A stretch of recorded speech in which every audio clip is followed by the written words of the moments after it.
Hi guys, welcome to Jazar YouTube channel. In this video, I will show you how to download status video and image from WhatsApp without any app.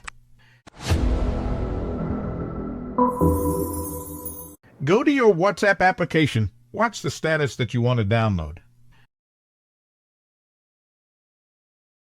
Now go to your file manager, open your WhatsApp folder. You can locate it easily.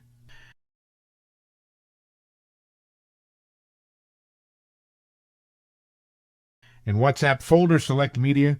Now select upper right corner 3 dots, and then select Show Hidden Files. After that, open Statuses folder. Now you can see your status here. Select Copy and paste it in Download folder.